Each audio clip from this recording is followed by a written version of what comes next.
How are you? Good. How are you? I'm okay. Yeah. Tired from the weekend? There we go.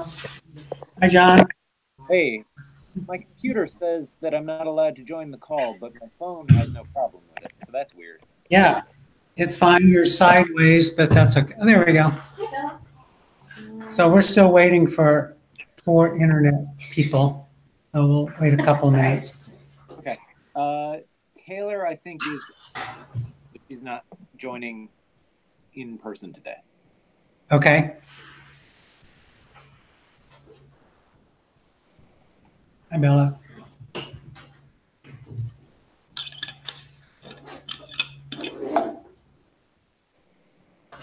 Just straight printing that. I'm only coming up with blank pages. I don't know if it's a library thing. You have to highlight the area and print active sheet or selected area. What's that for? For this. It was just printing You blank should just sheets. on Moodle? Mhm. Because you have to download it and then print it. Yeah. And when you download it, just like has pages. So it's Oh, I always try to select the print area, but maybe that doesn't translate. well, I think we have to do it ourselves. You have to do it yourselves. Okay. Good. That tells me to stop If you yelling want at to the. share, I can. Print it like blank. I'm always yelling at the stage manager to set the print area. Maybe they can't do it. John, we're still waiting for Gabby, Jermaine, and Felicia. Okay. I'm not in any hurry.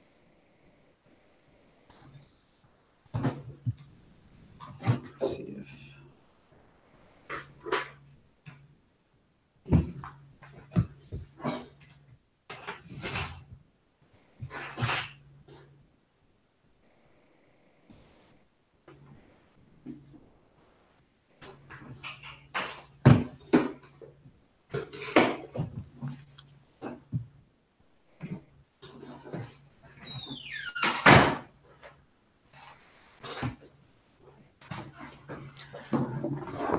Okay, well, I'm going to get started. They can, of course, join in when they can.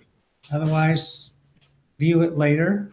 It's going to be a lot easier for people who are attending class today because starting today, the assignments get somewhat complicated. And I'm going to show you exactly what I would like you to do. So first, let me apologize for leaving my laptop at home and discovering that the university, they don't have PCs that have mics and cameras, only Apple equipment, which unfortunately I don't use. So, and a reminder that we will not meet on Monday. Our next class is next Wednesday, the 12th. Did everybody get a chance to look at the glossary? The list? So it's a long list. I think you probably already know 75% of it. And we will go over it in more detail on September 19th when we tour the theater. So I can point at things or you can point at things and say, what's that? Because that information will be on the quiz. I will select some words for you to define on the quiz.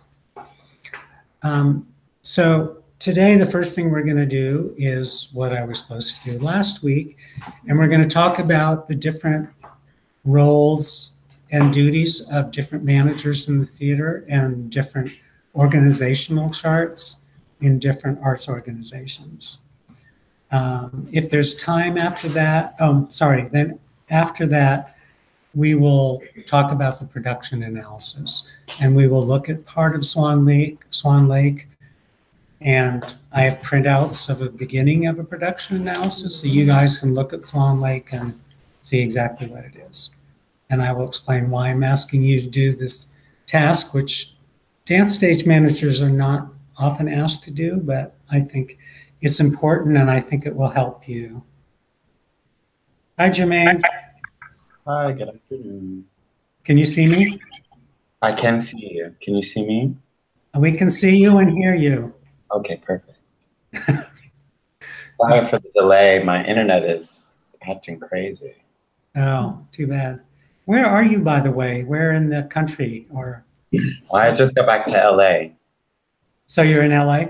Yeah. Okay. So I just explained to people what we're going to be doing today. We're going to talk about the jobs and duties of other managers in performing arts organizations, and then talk about organizational charts and how those different jobs fit in to different organizations. After that, I'm going to explain what a production or script analysis is, and we will go over that while looking at the beginning of Matthew Bourne's Swan Lake, so you understand that.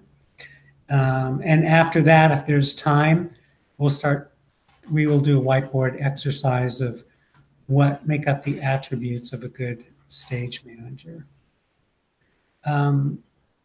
So I think it's important that we study the duties of other managers in performing arts organizations, basically so you know what you don't have to do as a stage manager.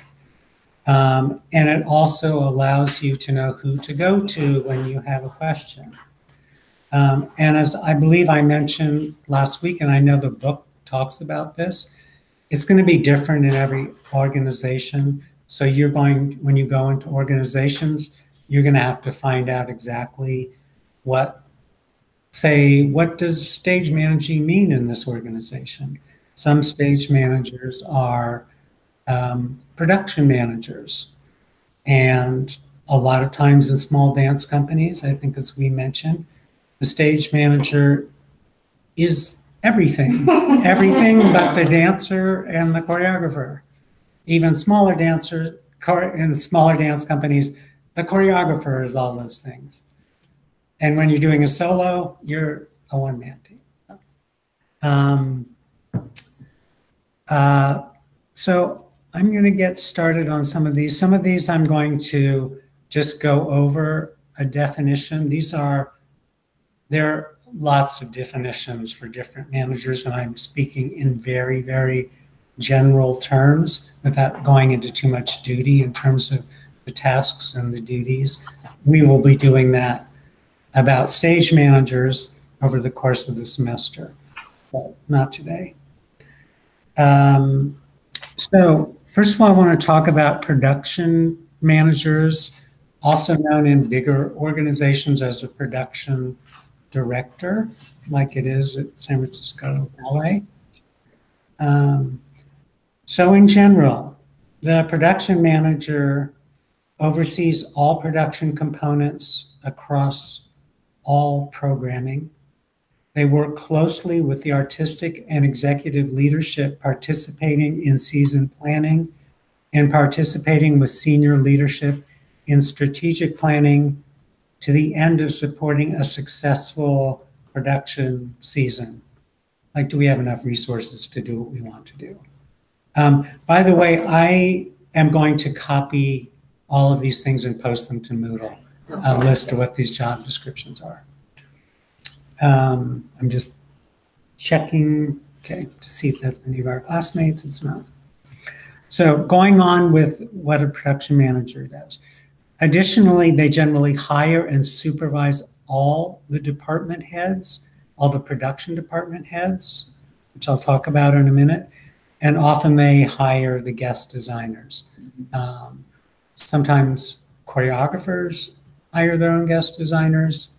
And of course, a choreographer is going to be approving any designer who the production manager is going to hire. But if the organization is big enough to have a production manager, that person could very well be involved with doing the job search, doing pre-interviews, then turning it over to the choreographer.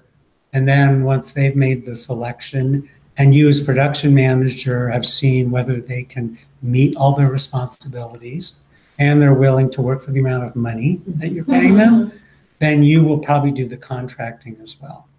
But because it's an artistic position, whoever it is, choreographer, director, is going to be very involved.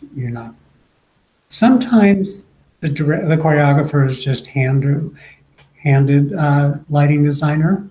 Like for instance, last spring, the faculty, choreographers had no choice but to have me as their lighting designer. Do production managers ever hire guest directors? Who would, that's. I have never done that as a production manager. That would generally be done by the artistic director, which we're gonna talk about in a second. So I wanted to go into a little more detail in terms of what the production manager does. And so I want to refer to the book because I think it's a very simple way of looking at this. I believe it's on page 53 of the book. So generally, the production manager handles the production budget and are constantly weighing the benefits of a certain production element against the resources, money, schedule, and staffing. How important is it that we have this element, and can we afford it? Do we have the schedule? Do we have the staff to do that? And if you look at this this triangle at the bottom of the page, that kind of represents what I just said. So also at the top, it says the production manager oversees the entire production staff and ideally makes sure that each department has the budget, equipment, and staff to create the best possible production. That's a pretty good definition of that part of the production manager's job. And so then the production manager is constantly juggling what I just said. Is it cheap enough? Can we get it done on time? Is it good enough? Do we absolutely have to have it? And I think one of the most important things as a production manager, and I'm saying this because you will go out into the world as stage managers and dance companies and be the production managers, is if we can't do that, what can we do instead? What are good options? If we can't afford this particular piece of scenery, what can we do that will get across that the feeling that the choreographer wants or makes the setting what the choreographer wants? I think a good example is last summer you all saw Surabhi's thesis concert. And we spent the entire semester going through different scenarios of how is she going to make that work. She was going to buy custom gobos, which are extremely expensive, and you're not sure how well they're going to work in terms of their scale on the stage.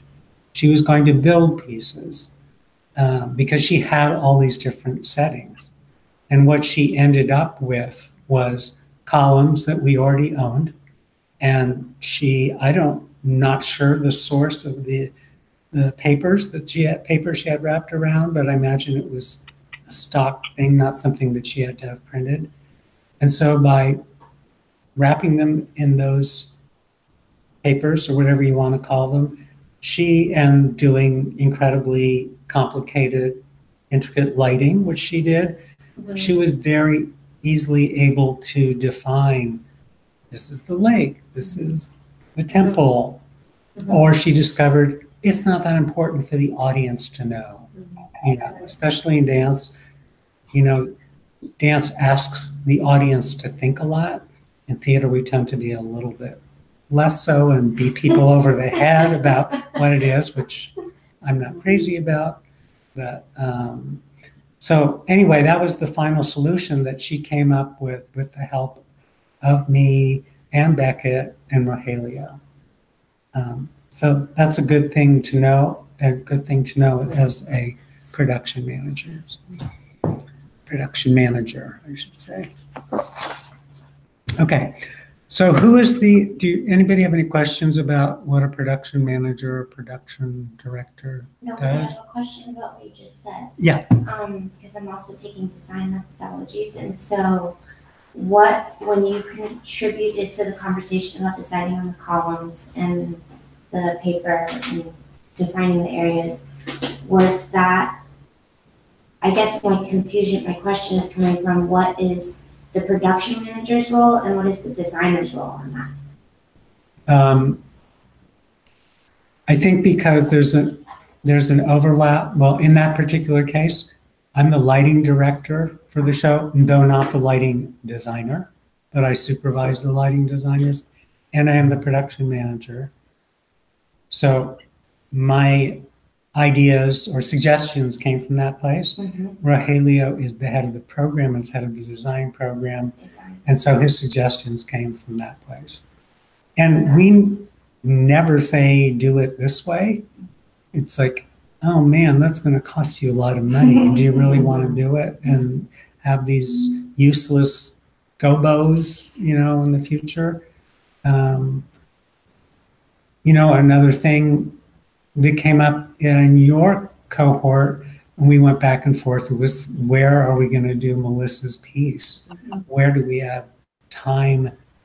First of all, where can it be for insurance reasons and that the university will allow? But how long is it going to take to set it up and take it down during a performance? The trampoline. The trampoline. So fortunately, we ended up there by dance teachers being willing to move their dance classes to other locations for 48 hours, that sort of thing. Does that answer your question? Somewhat, yes. I'm just wondering what the role of the production manager was in any of those pieces, because we're talking about production manager right now, and as we're talking about it, it seems like a lot of design. Budget though, right? Because it came down to. Well, so when you guys do concerts, sorry, I've got to stop saying guys, but when you all, I'll switch to a Southern dialect, do your concerts, you actually have to pay for everything. So it's not a matter of my budget. But for instance, like with Melissa's piece, something about how long will it take to set up the trampoline on stage during production? So John as the actual production manager and me as the production supervisor, looked at that. That's something that came directly from a production manager standpoint. That particular task was so complicated that it was actually put out to everybody. The dance faculty and the dancers, I think, knew about it too. How can we find a solution? And you as a choreographer, hopefully you're open enough and confident enough in your own work and what you want to listen to those suggestions. And if you say stop, I don't want any more suggestions, people will stop.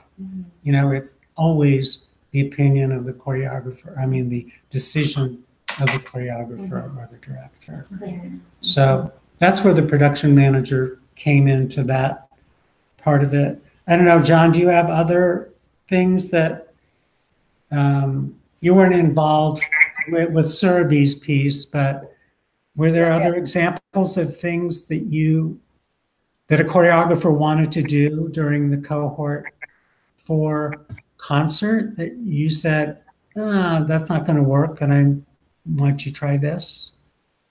Not so much, but I mean, as production manager, at no point did I say, you can't do a trampoline, or this is not cogent to your piece. So it was all about, all right, the choreographer needs this trampoline. We need to figure out if it'll work in the space, if we have the budget, if we have the time. And it is also worthwhile to have a backup, like if we cannot do it, because it was pretty clear early on that the trampoline would not work on stage. So it wouldn't work on stage. Then we were talking about outside. So we were talking about, well, what if it rains? But so going through all of those logistics, and then kind of on the back burner, well,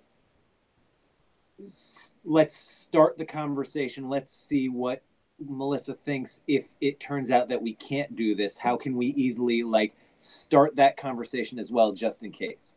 And then for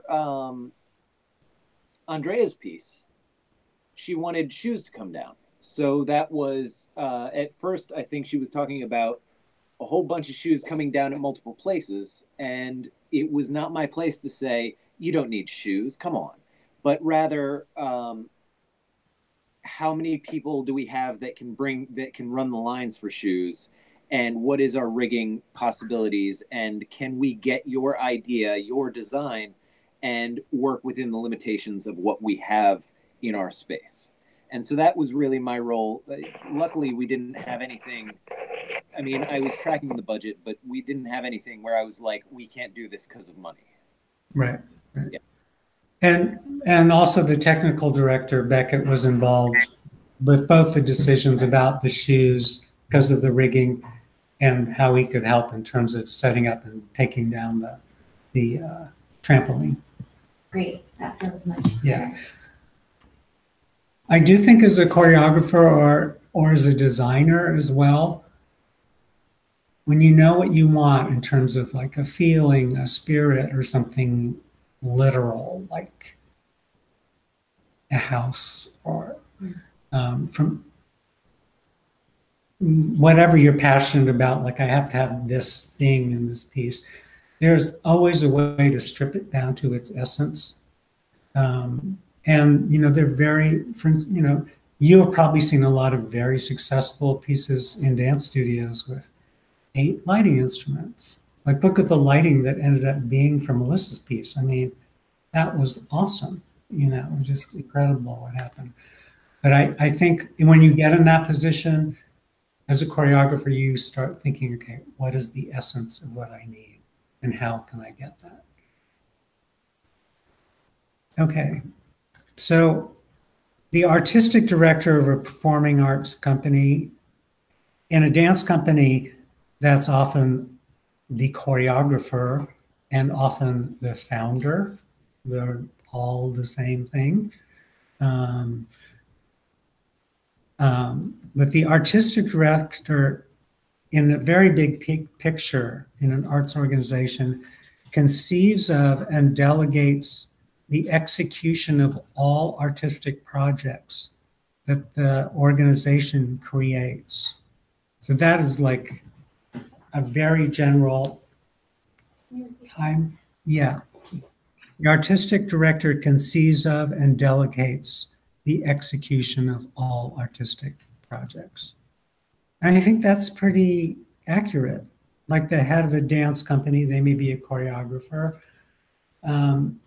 but they, you know, they may want other people, other choreographers on the bill.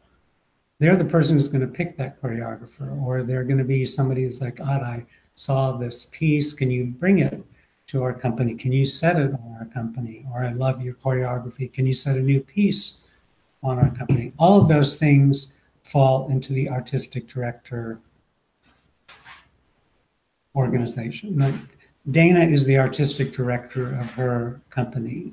Kathy's the artistic director of her company. In fact, all of our faculty members are the artistic director of their companies, and they're the ones that make all the artistic decisions. And I think what this brings up that's extremely important and reason why it can be it's a very tough position. They're the person who has to conceive of all of the artistic projects. And when you get to a big organization, you know, making that decision, does this fit with our company? Is it going to work with our dancers? Is it working with our brand? Though a little less so, the marketing department would probably chime in more about that. But they're basically designing what the company does, whether it's small or big, and then essentially supervising it through a lot of people that work for the artistic director. Like a designer. Like a designer. Or say an artistic director hires a director, and the director and the production manager then hire the designer. It probably would follow a line of command. It's usually good to follow the line of command. So say the artistic director comes to a rehearsal, tech rehearsal, and has ideas about the lighting. They would not talk to the lighting designer. They would talk to the director. The director is the person, you know, the person under them. It happens here. I think when thesis chairs come in and talk to choreographers during techs, they talk to the choreographer, not the lighting designer. So it does follow down that standpoint. Even if it's something as little as a prop that needs to be rebuilt, they're still going to talk to the choreographer of the piece, not the prop artisan. So those things even in small organizations, they really should follow that chain of command because that's the way the artistic decisions are made. So an artistic director is like a permanent position within a company, Yes. but like a guest designer or guest director would be for just a particular production of that company. Yes, unless they have, a lot of small companies have resident designers. You could say even with Dana's company that Linda Baumgartner, who used to work here, is the resident lighting designer. I call myself the resident lighting designer of the theater program here. So if somebody does something over a whole season, they become that resident designer.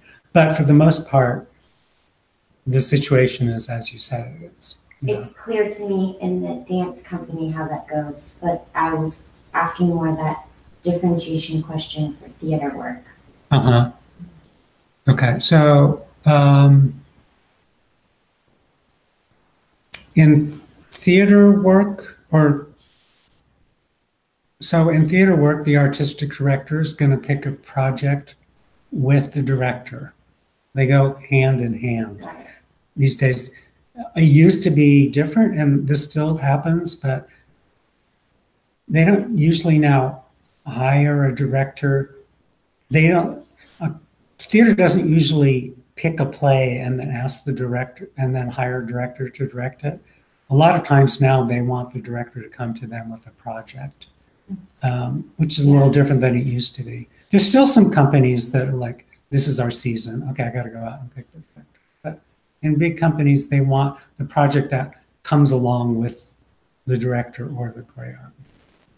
So well, let me give an example. For instance, here we have a guest director for next spring's musical. Right. Rebecca, who's the head of our program, asked him, what musical do you want to do? Give us a list. And she looked at the list and to see which one fits the best with our students and what we're capable of doing. And then we picked a piece. And then John will bring with him certain designers he wants to work with.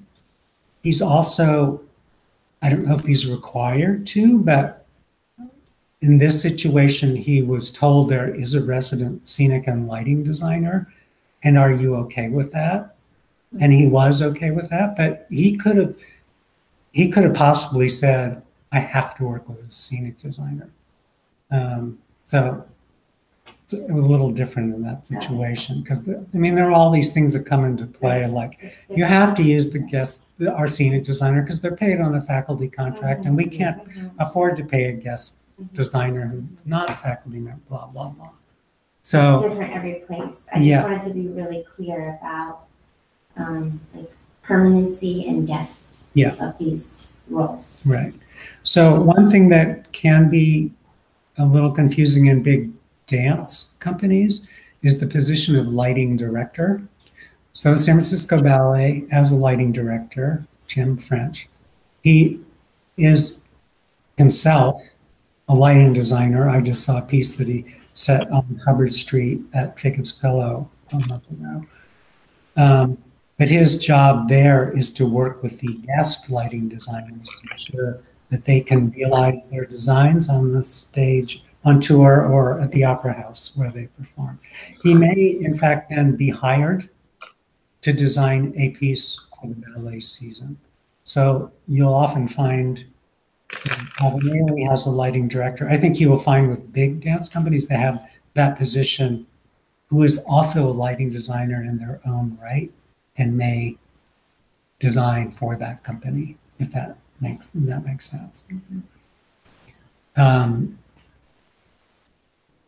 Yeah. Okay. So sure. The executive director, this is also a very short description. The executive director is responsible for the leadership and management of, and I picked this word, but it's really horrible, the non-artistic side of an organization, because they do more than administration, so I didn't want to say the administrative side. But I think this next sentence more speaks to what an executive director does. The executive director is responsible for meeting the objectives regarding the organization's mission and strategic plan. And I know you guys haven't taken class yet with Rebecca Johnson, where you will talk a lot about missions and strategic plans. But, you guys know what a mission of an organization is? Okay. So in organizations that are big enough to have an executive director, well, let me start that over again. A lot of places have executive directors who also are the business manager and the general manager and the marketing director. But when you get up to a big organization, and I'm going to speak about theater because I know these organizations more than, say, I know the ballet. Like at Berkeley Rep, Susie Madek is the executive director, and she does supervise the management staff there, but her main job is responsible to meet the mission of the organization and the strategic plans. And so I'm not even going to answer questions about this, but just so you know, because I know Rebecca's going to talk about this, both the executive director and the artistic director are responsible to the board of directors. And the executive director is required to keep the organization financially stable while meeting the strategic plan, whether it's a 5 or 10-year plan. Just one note about board of directors, and you may all know this. So every nonprofit performing arts organization must have a board of directors. It's required, yes, it's all performing nonprofit, not-for-profit performing arts organizations that are called, I'm sure you've heard this, 501c3 organizations. And their main duty is really the hiring and firing of the artistic director and the executive director. That's mainly how they handle their oversight. But they are fiscally responsible for the organization. If a arts organization has a huge deficit, it's the board of directors who's responsible to figure out how they're going to do that. So they have a huge fiscal responsibility. Plus they have the responsibility to be sure that it meets the criteria of a nonprofit and is serving the community, and a whole lot of other things. I'm not going to say anything more about that because we'll take a class on that later on. So organizations like Berkeley Rep that are big enough to have an executive director and a general manager, or even Lines Ballet, certainly not as big as Berkeley Rep, but I don't know what their budget is. They have an executive director and they have a general manager.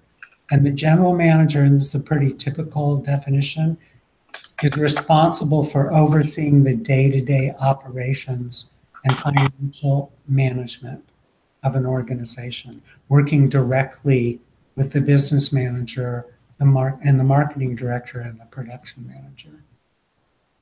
So as I said before, in smaller organizations, the executive director is, for all intents and purposes, does the job of both the general manager and the executive director. Then you get bigger, and the general manager is really the head administrator of the organization.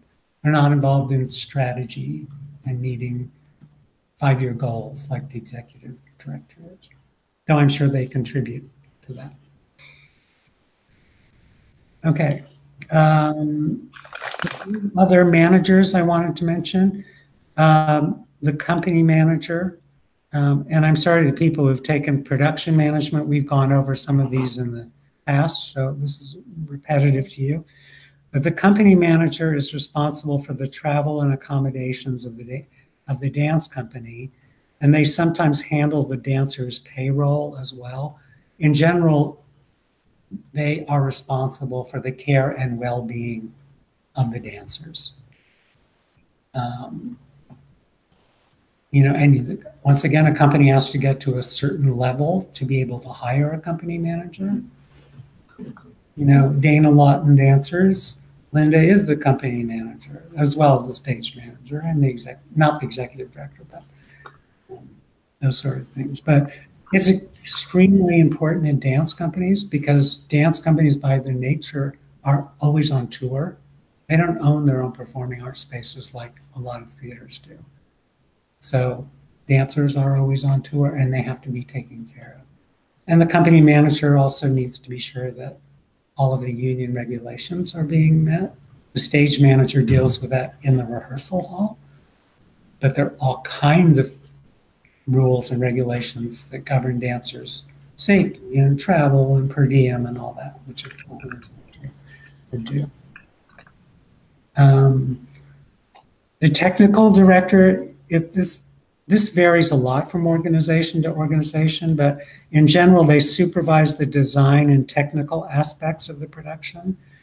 This person is responsible for working with designers, technicians, and production managers to make sure all technical aspects of a production are completed in a timely, in a safe and organized manner and a timely manner. They often are the scene shop supervisor, like they are here. Beckett is the technical director, but he's also the scene shop supervisor. But he's trained as a technical director, not as a scene shop supervisor. That's, John, you do all of it, right? Yeah. What do you do as technical director at your institution? Everything. Everything, but you don't stage manage, right? Stage managers do tend to report to me, simply because I'm always here. But I don't teach the stage management class. Usually I will sit down with all the stage managers and tell them about prompt books, about running rehearsals, things like that. But day to day, I'm acting as lighting director. If we have a guest lighting designer, I'm also the resident lighting designer if I have the time. And you're also the production manager, right? Essentially, I'm the de facto production manager. I keep the calendar. I do those logistics. I run the scene shop and I draw, when I get the designs from our set designer, I draw out how to build them. And which in a bigger organization would be done on the scene shop supervisor. The technical director would look at it and see if they can afford it, but actually the details would fall to the scene shop supervisor.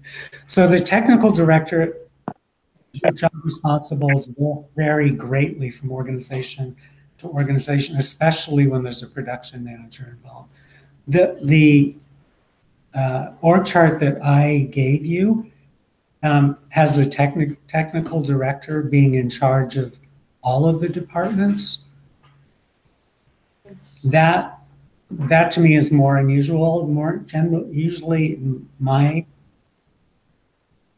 history of working, the production manager is in charge of those areas. So it's got to be defined. The house manager is responsible for the care and comfort of the audience. It's basically what they do. Generally, in bigger organizations, they do not supervise the box office. The box office is all about making money, and they report to the business manager.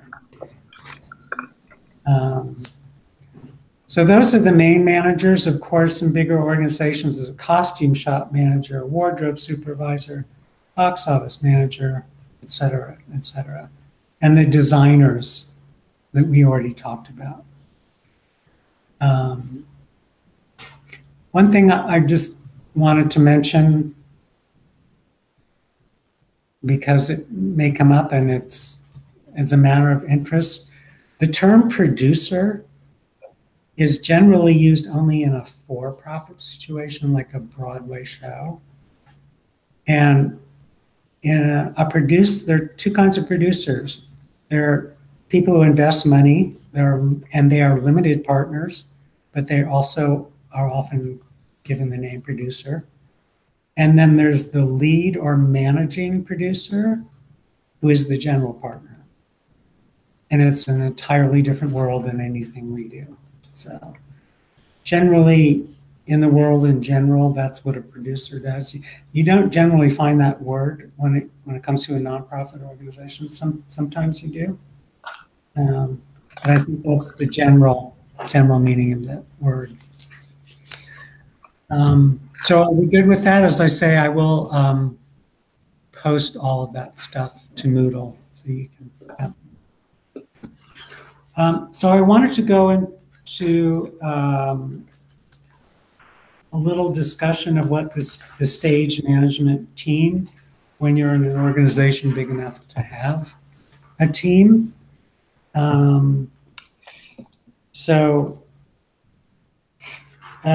Somebody have their book so I don't have to be this all here. It's on page 55. So we're going over this because it can be really confusing. What's the difference between a production stage manager and a stage manager? A lot of times it's nothing. You want to read, Bella? Starting at, there is no single correct distribution of duties. There's no single correct distribution of duties between the production stage manager and the stage manager, or between the stage manager and the assistant stage manager. Some of the factors that determine the distribution of duties are the same factors that might influence the distribution between the technical director and the stage manager. 1. Will of the producer or director. 2. Tradition of the particular theater. 3. Number of people available. 4. Layout of the theater. 5. Personality of individuals filling the slots. So then I want to give a more detailed definition of what a production stage manager is, because there is, when I hear that word, generally these are what I think of as people's responsibility. So the production stage manager oversees the stage managers and assistant stage managers. They also tend to be the senior stage manager among a group of stage managers. So if there's, I keep going back to the ballet, and I'm not sure if this is what their structure is, but they have 8 programs in their season. Each one of those programs may have a stage manager, and the production stage manager would supervise all those stages. Don't quote me on that because I'm not sure that's the way the ballet runs. But they also may end up stage managing one of those pieces. So the production stage manager generally is concerned with an entire season, and a stage manager is concerned with a single production. They're also responsible for hiring and assembling the stage management staff, which stage managers usually are not. They are artistically responsible for maintaining the show, which means the production stage manager may not call a show because they need to watch the show and take notes. And another reason, going back to the dance world, when you're Alvin Ailey or San Francisco Ballet and you're going on tour, the choreographer is probably not traveling with you the whole time. You don't have a whole hometown team. So the production stage manager is the person who is sure that that show is exactly as it was choreographed and danced and designed. Organizations without production stage managers, that falls to stage managers. Actually, in the case of Alvin Ailey, the rehearsal director is who holds the integrity of the choreography while on tour. So say that again. What are they? In the case of Alvin Ailey, the rehearsal director holds the integrity of the choreography while on tour, not necessarily the production stage manager. Okay. As far as the technical elements of the production, as far as like the touring show, depending on what tour it is, yeah, they do. Okay.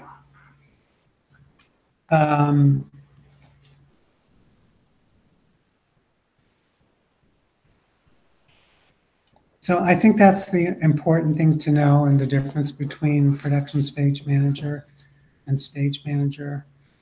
I'm going to skip over the definition of stage manager because that's what this semester is about. The other thing is, and I am not positive about this, I'm not sure if the word production stage manager is used in the union contracts of AGMA and AGVA. I don't think it's used in Actors Equity Association, which only has to do with theaters. But there may be a production stage manager, and stage manager's duties may also be defined by the union's rules. And as I say, I'm not positive about that. So an ASM basically assists the stage manager with all of their duties and responsibilities. So they can do anything the stage manager needs them to do within union guidelines and within house rules and regulations. And I think in lots of organizations, they would be capable of being able to call a show. So I happen to know that Relly, who is, you guys know, who's working as an temporary assistant stage manager at the San Francisco Ballet now. She had a certain job, and so some weeks into her job, she was also being trained to be, I'm not sure if it's the substitute stage manager or the substitute assistant stage manager for Nutcracker. If she's the backup, I think she's the backup assistant stage manager. So a lot of times the ASM also learns how to call the show as well. So you have layers of people who can do a job, not have to cancel a show if the stage manager is not available. In my undergrad work, that's also what the assistant stage manager did, was the one who called everything. Oh, so they were the only person who called the show. Okay. So yeah, that differs from organization to organization. So I just want to talk for a minute. Jermaine and John, I'm not sure you're going to be able to see my horrible writing on the board. It's a little far away. I'll try to bring it a little closer. See if I can aim it up there. You probably still can't read these things, but they're not that important. I mean, they're not things I'm going to quiz you on, but I just wanted to show you this in terms of the development of the dance company. So this is what we talked about. Artistic director, choreographer, founder, one-man show. They hire dancers on independent contracts or they're volunteers. And may or may not hire a lighting designer. So when they get bigger, they hire this person like Linda, one-person show, and the dancers, and the rest are contractors. Then the next step would probably mean you have somebody who's a production manager and in charge of all of the production and often will be the stage manager. But at that point, they are able to hire somebody like the general manager who's in charge of all the administration and marketing and fundraising. Because this job can get pretty hairy. So a lot of times, up until this point, it's the artistic director or the choreographer running the company who's responsible for the marketing and especially the fundraising. So when you get over here, some of those duties can go here. In any arts organization, the artistic director, even of the biggest arts organizations like the Metropolitan Opera, are involved with fundraising and strategizing marketing. So that's generally how those grow.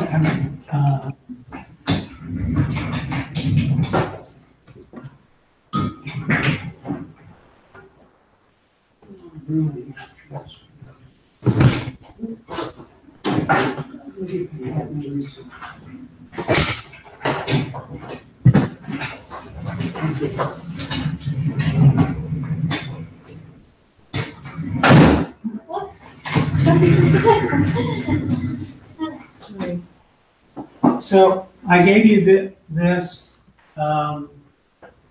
organizational chart. To me, a more common organizational chart is the one I mentioned previously, where the production man, all these people are hired to the production manager.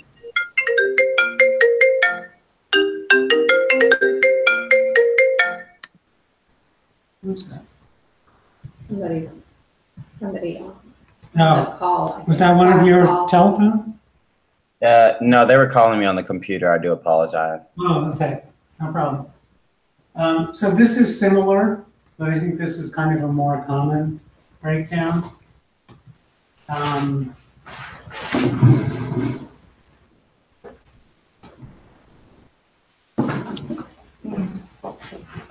So So this might be like the larger one here, that would be maybe something like Lions Ballet or. I don't think they're this big, but I got this from when I used to work at Burgley Rep, which was 20 plus years ago, and it was this format. It may have changed. When I was there, I hired the designers. A lot of the staff was already there, so I didn't hire them yet. I did hire the stage managers reported to me. It very confusing, and Broadway shows the stage managers report to the producer. So this is for a nonprofit organization. This is the one I know, and as I say, they're different. And I think it may help you because you're producing shows here to know how it works at St. Mary's, because St. Mary's has their very special definition of production manager and stage manager. I'm a production manager in the theater program. And one of the things I do, like I hire the designers, work with directors, I do all the contracting, I work with the crew heads, I do the master scheduling, but that's, anyway, let me skip over to what generally in the dance, the graduate dance program, this is the setup. So Rahalia is the head of the graduate program. Kathy's the head of the entire dance program. So the choreographers,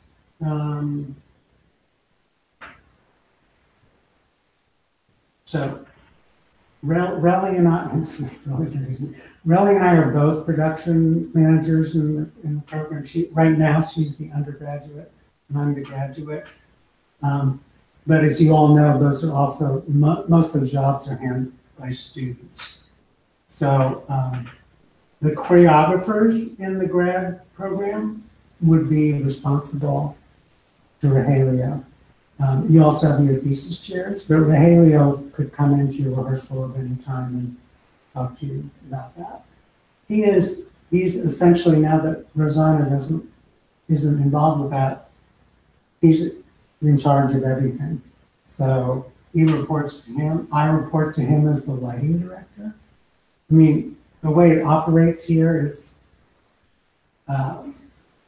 we're all kind of equal across the board. But if it came down to, okay, we have to make an important decision, ultimate decision. Rahalia, I have no idea about the budget of the MFA program, but he's the one who has to be sure it works out. What is the tab say to the left of Rahalia? Is it production manager? Yeah, this is production manager. And that says revise on you? Relly and me. Oh, Yeah. oh. Got it. And then, so we then supervise the student production managers. There are no student production managers in the undergraduate program, only in the graduate program. So in the graduate program, I just supervise the student production manager, whoever that is. But here, the production manager is in charge of being sure that the marketing team meets their deadlines. That's very bizarre and particular to St. Mary's. You paused for a moment and I missed quite a bit of what you were saying. Okay. You were referencing Rogelio Uh-huh. as it is related to productions that the graduates would be producing. And then I heard you mention that he would be coming in, he would be the person designated to come in during a rehearsal, if you will.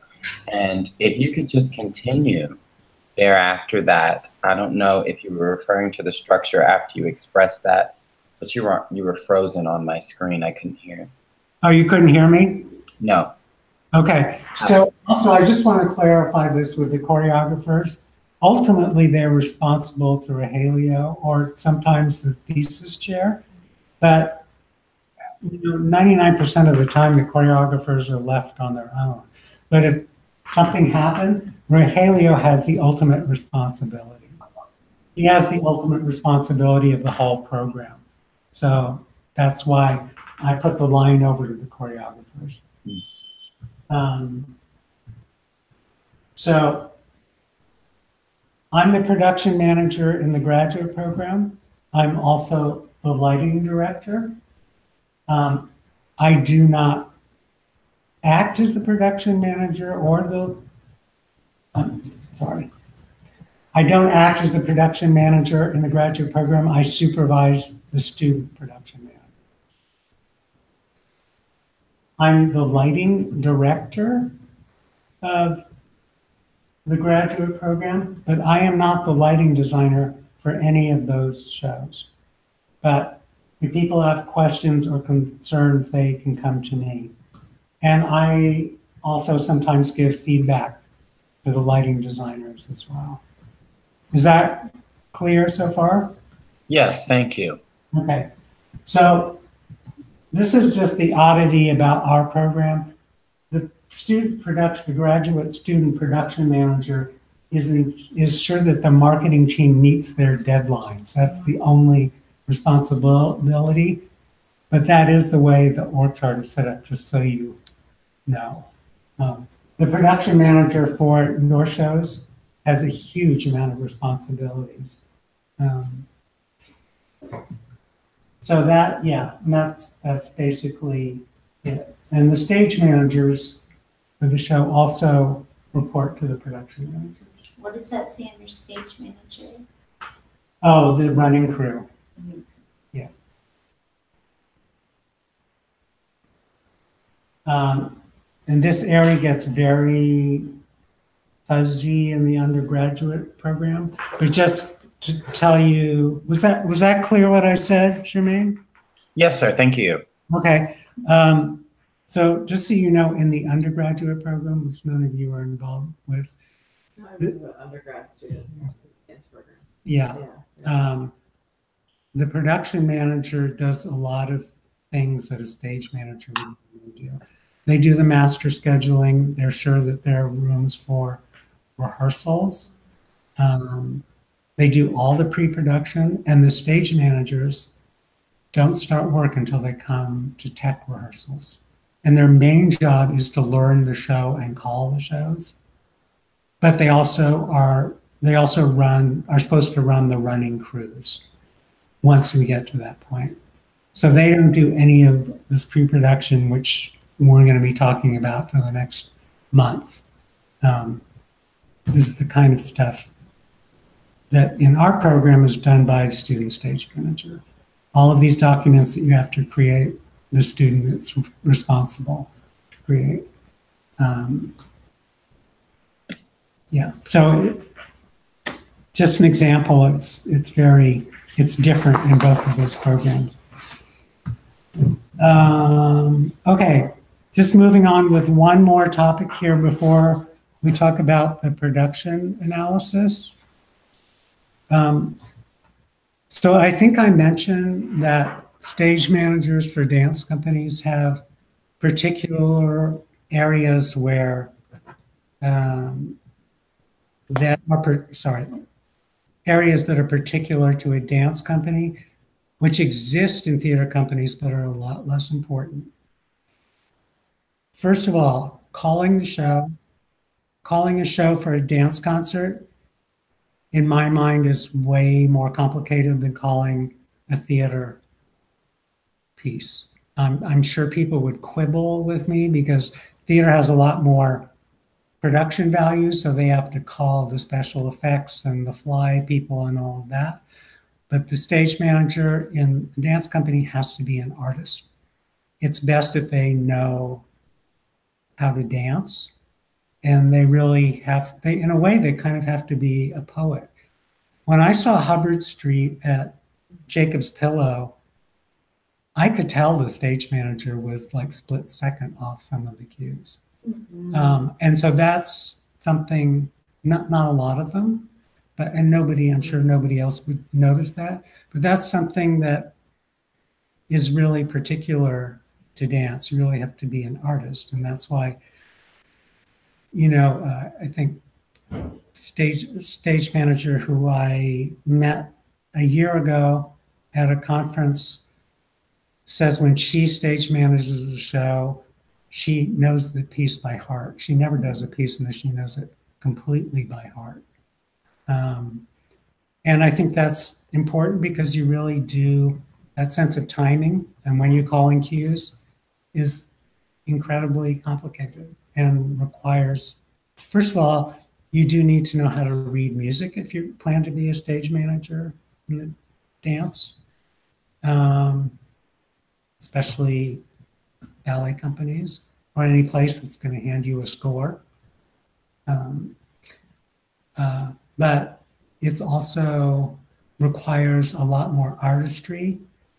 And, I don't think a stage manager in a theater production needs to know a lot about actors' technique.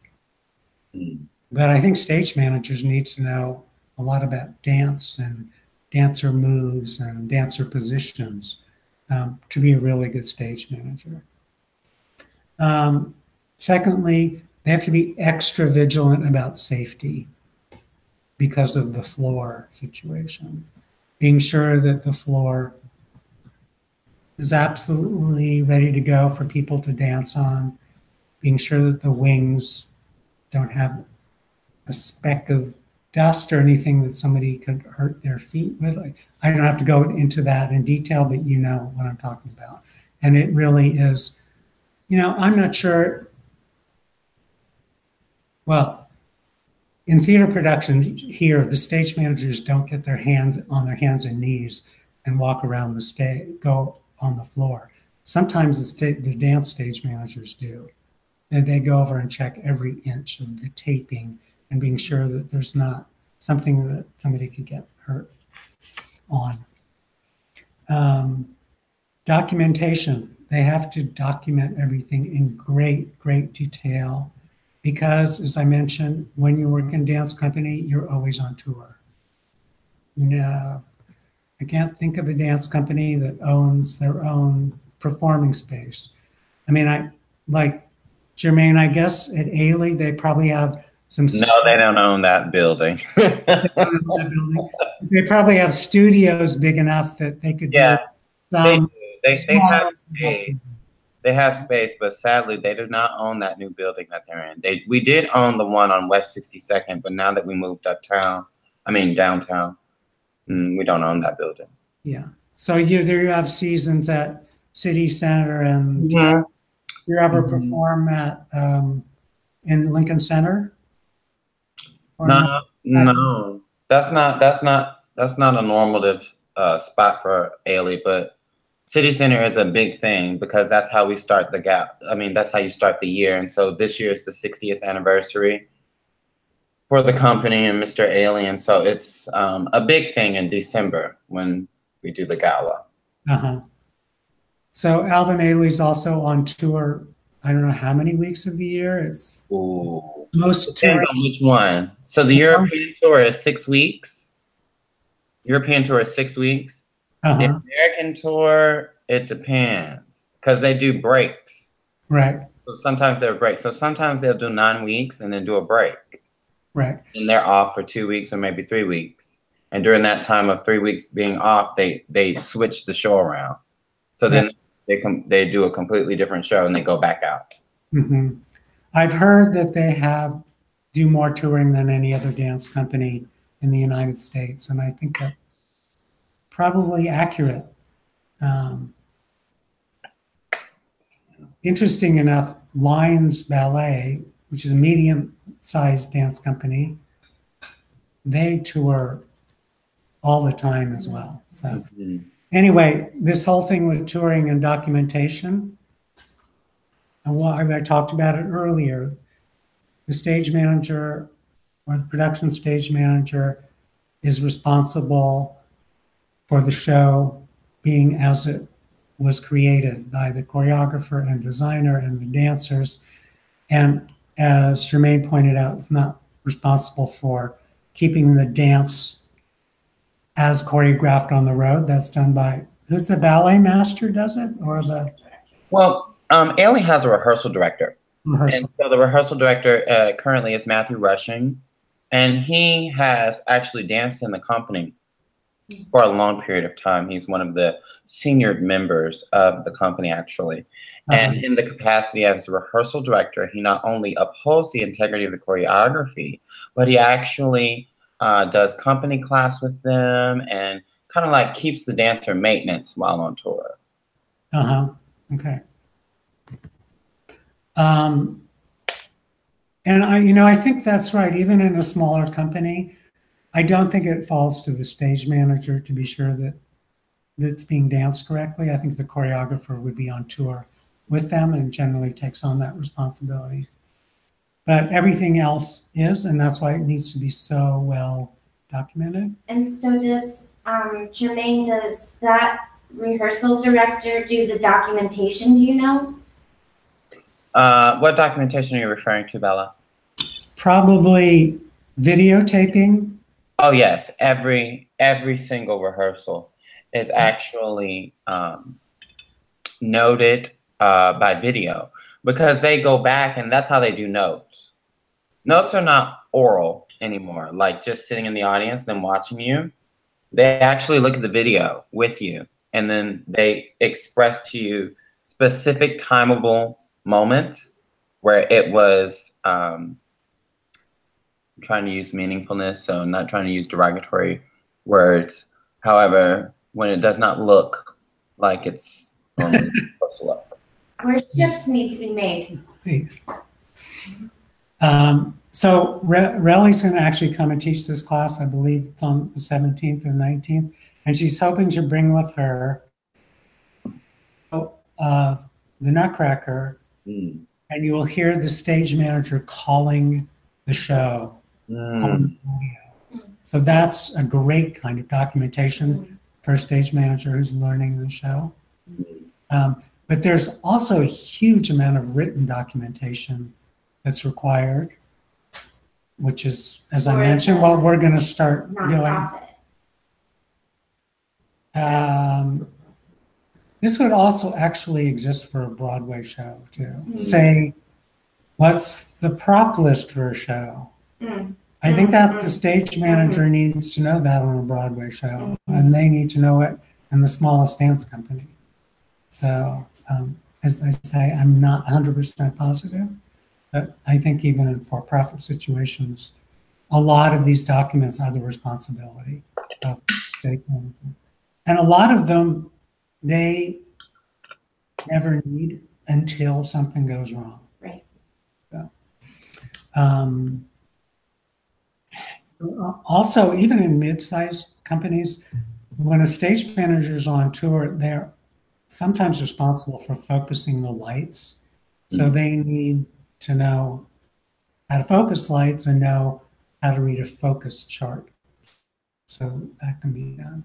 The director cannot travel with them.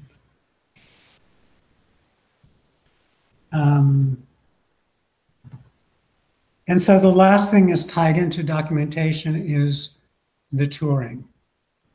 Stage manager in dance needs to know a lot about touring. You know, when you're traveling internationally. They're the person who needs to learn the technical terms of theater in another language. Yeah, it's a huge job. Stage managing can be a huge job. But you know, the bigger the company gets, the more stage managers they have. It's not like they're gonna, you know, have somebody who's handling all of it. But that I think is the main difference between theater and dance, is the theater has a home and dance is always on tour. Okay. So now I'm going to switch topics completely unless anybody has any questions. So what is a production analysis, and why am I probably the first person who's doing that? So, Who's been teaching it themselves? what? Who taught it before? Linda. Oh, okay. I think it's only been taught once before. It's only taught, Okay. so two Okay. cohorts. Yeah.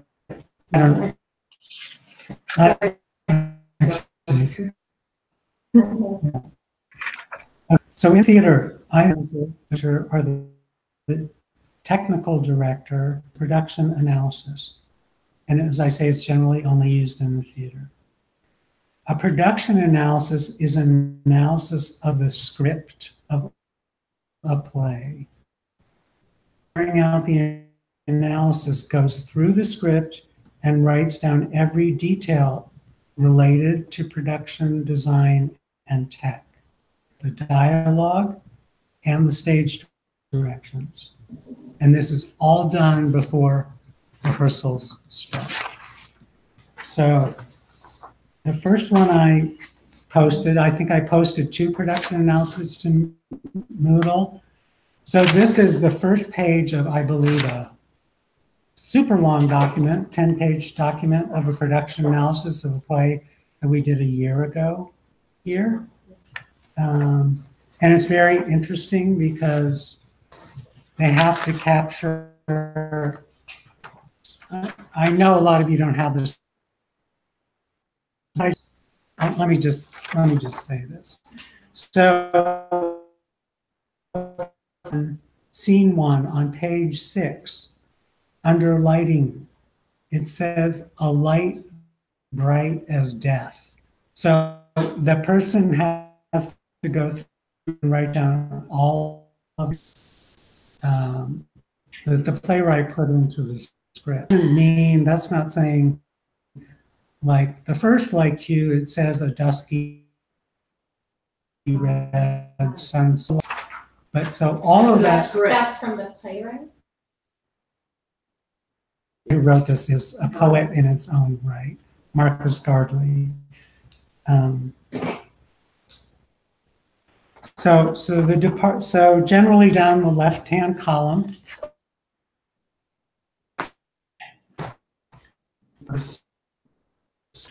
a list of the act page number, and then across the top are the different departments.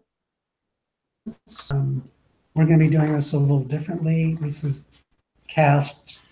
This is combined. This is costume and cast, set, lights, props, and sound. Production analysis of Swan Lake. You're only going to be dealing with a new column, which I'm going to call characters, and costumes. And you can't sound from watching a performance. So, yeah. Question Uh-huh. for, actually, I'm jumping the gun probably, but for sound, for a dance show like Swan Lake, if we hadn't seen it yet, we were like actually looking at a script, I don't know how they write scripts for something like Swan Lake. Would it list the action? Probably not. Okay. See, the huge difference is that it involves a script. That we do. And I'm going to ask you to do it from watching a performance. Okay. Or a chunk of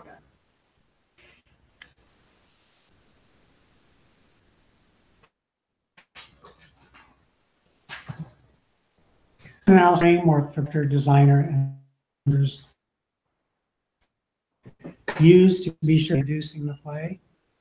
So obviously and I'm still talking about a play here. When you start rehearsal, the director is going to do what he does with costumes and do what he does with props. But having this analysis, that everything that the playwright, that they know what the playwright had intended, and sometimes they throw that out.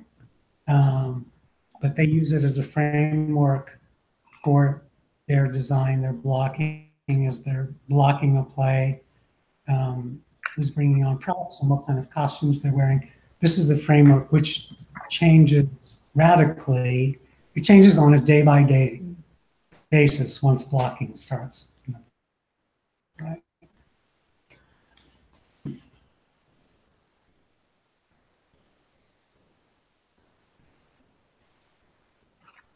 Okay. I guess you didn't have time to print out this performance analysis that I started for Swan Lake, or a chance to see it on Moodle. So this is what I do.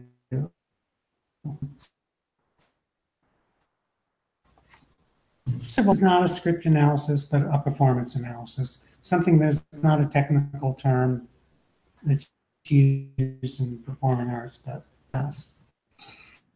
So it may be possible to find a script or score analysis of the original Swan Lake with Tchaikovsky's, the original choreographer, who was Julius Reisinger. But that even a little value to a current production of Swan Lake.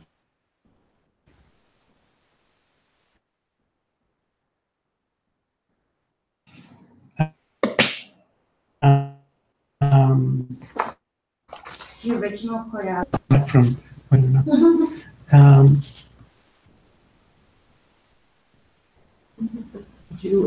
Julius.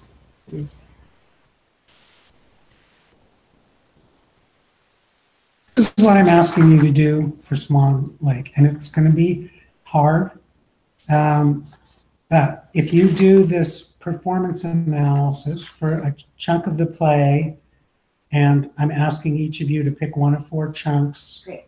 It's complicated. Listing the name and page number here. You can I want you to put the time stamp on it. I'm sorry, excuse me, Matthew. Yeah. I'm sorry, you're freezing again. I recognize that we're speaking about Swan Lake, but I'm not sure which version we're doing. Are you speaking in regards to Matthew Bourne's Swan Lake, or are you okay? Yeah. John and Jermaine, John, you have this document? Yes. Sorry, it's the analysis for Swan Lake. Hold on, let me check. Yeah. Anyway, I posted to Moodle yesterday's time. So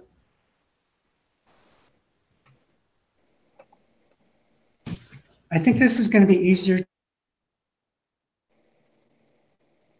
to explain the other room so I can play on another computer. Good. I just made this assumption when you assigned it. I was like, Swan Lake again, you gotta be kidding me. I like laid down and got cozy and I was like trying not to fall asleep. I was like, oh my god, I had no idea it even existed. Oh, Matthew Bourne, Swan Lake? He's a very controversial figure.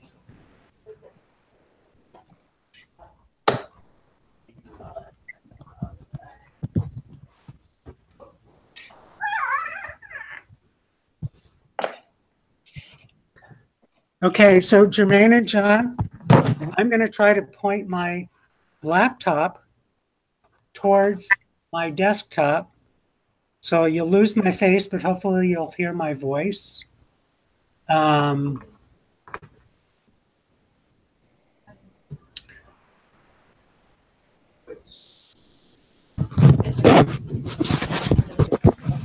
Oh, yeah, I did, but I don't have it. you know what? I need to bring my copy of that. Yeah. I have that. I- Oh. Just so that-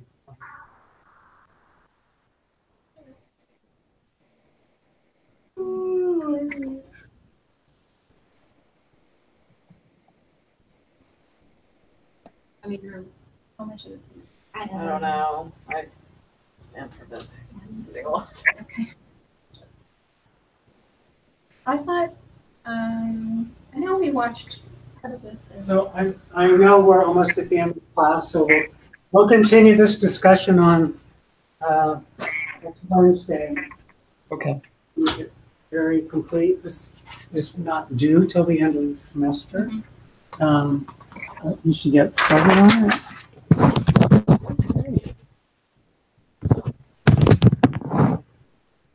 All right. Let's see if I can actually do this. Okay, I think to go back to where I want to. Okay.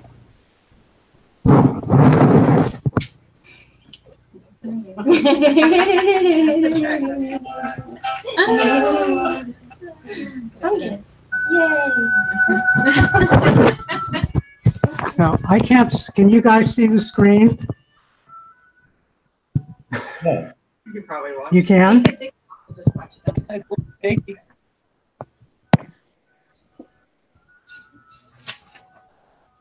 There you go. Oh, this is the ballet. Yeah. Oh, I've seen it. I'm so excited. Okay.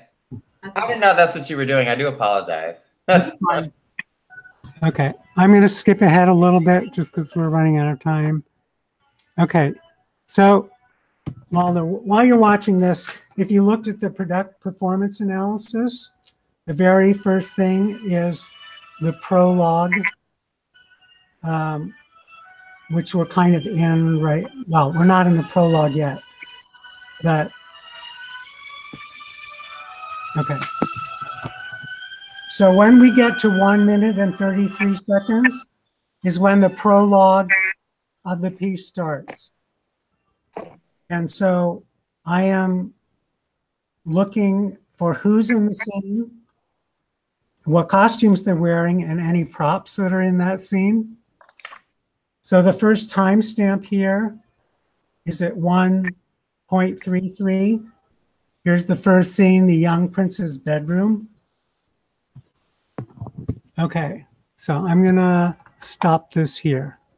Okay, so you're looking at for character. Who's in the scene? The young prince. What are the props? I'm not asking you to do scenery, but so you can say a bed, a window, and 6 pillows and bed linens. You have to be really complete with this. So you have to keep going back and forth. And you don't know what he's wearing yet. So you have to run it a little farther and see that he's wearing pajamas.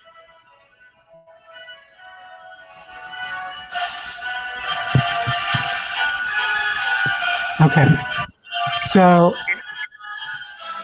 here's the next thing. The next timestamp is like, I put it at 1.50, but it's actually more like 1.48. That's when the swan enters.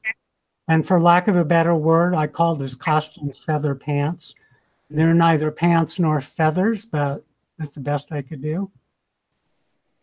So are you guys getting a sense of what I'm asking you to do? Yep, sure. Okay. Yep. Are you guys getting a sense of what I'm asking you to do? Yeah. That's what I. So yeah. It's for one section, right? Yeah, and I've posted the 4 sections online that I'd like you to pick, and they're very complicated. So you're going to be looking at scenes over and over to be as complete as possible. Just one thing, it's going to,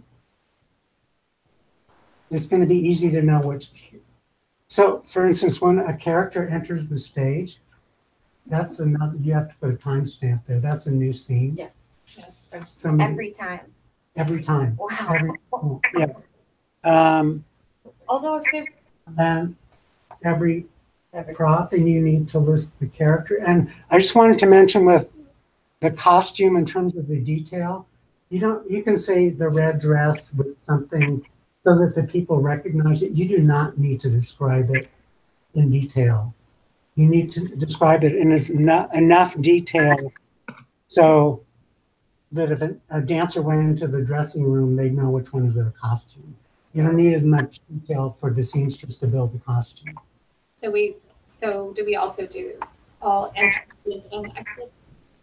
Yes, you pretty much So- have to do all entrances and exits. So anytime someone exits, we just say subtract. Yeah, so prints if you look or at add here, prints. so I put at 150, the swan enters in feather pants. At 209, I put young prince only, but you could say swan. Okay. Okay. Okay. Because Wow. if they're going to be like 10 people on stage and one person exits, then you can just say who that one person is, Right. rather than saying all 10 people who are, or whatever, 9 people that are still left. So you're going to do this as on an Excel spreadsheet. Okay. And when you do this, by doing this, you're going to end up creating a character costume list. It's just reformatting your spreadsheet. You'll have the prop list for the show. And you'll be able to, I'm going to ask you to design scene shifts. And we'll know from scene to scene what scene shifts may need to be done, if any, by a scene crew. And I know this is hard because it goes back and forth. It's not just a straight on view of the entire production. So try to catch it as much as you can. and can you repeat? I'm so confused. We just do one section. One section, but when you Because see it's these used. sections, they Yeah, are they're very complicated. So, They are complicated. Yeah. There's a lot going on. This is the kind of work that stage managers do, so that's why I want you to do it. Can you clarify the difference between set and prop? I Mhm. kind of got confused by the window being a prop. 'Cause I Well- think that's a piece of set. Same with the Yeah, I'm trying to make it a little bit But for Easier. example, we don't have to talk about Columns. Like, exactly throughout. So maybe that's the only thing. Like But- the rope. the rope, but you don't have to use the wall or these things. I mean, the window you wouldn't necessarily. No, not the curtains. So right now, the props in the scene are nothing. But when they add the bench, for example, when. Exactly. Park, Right, That's the costumes. They're not props. right. And so the costumes, it's going to be very important to know which members of the ensemble are dancing in each scene and which costumes they're wearing. Yeah. You don't have to each individually. You can say 6 women Okay. in the costume. My main characters. Right. like And I if think- there's several people wearing the same costume, you just put the number of people Exactly. in the costume. Yeah. Got it. But I'm kind of assuming, because I don't think they could afford to have a new ensemble for each scene, that these people are going off stage and changing the costumes. Right. That's something super important for a stage manager. And do they have to do a quick change? Do they have to do it in the wings instead of the dressing rooms? That kind of thing. Are you guys catching this? And kind of hard to do it by internet. Yeah. I'm following. Okay. Just as we come across like questions, we'll just be shooting them. Yes. Send me questions anytime. For Actually example, sounds like fun. when they come back on at the end dressed as the nurses, Mhm. but that feels like it's men, not women Uh-huh. to me. I know we're not going to be able to be 100% accurate because the way we're looking at it. So I will let you do your interpretation. So you could maybe Yeah. say 6 nurses enter. Or 6 dancers. Right, Yeah. but I don't know about like having the costumes on the side of the stage or Right. the quick change to come back on to do that because I don't know That's- which dancers it is. Right. We'll figure that out. We'll go back and you'll make the decision. Well, the next scene, they look like they're coming from the side. So let's have a costume change over there. Okay. Got it. It's really it's the basis of your costume breakdown, your scene character breakdown, which dancers are in which scene. It's a French scene breakdown, which is the most complicated plot that the stage manager has to do, which is a scene changes anytime somebody enters or exits the stage. So I hope, as Lisa said, it can be a little bit of fun. You're going to have to like look at it and then go back and look at it again. Thank you. Okay. Sounds like Yeah. a puzzle. Call me, don't text me. Call me, email me anytime. 11:59 Yeah. on a Saturday night. Yeah. Matthew. 1, 2, Okay. Time to end class. Any questions, guys? I think I'm good. Okay. Thank you. Thank you. Bye bye. Bye-bye.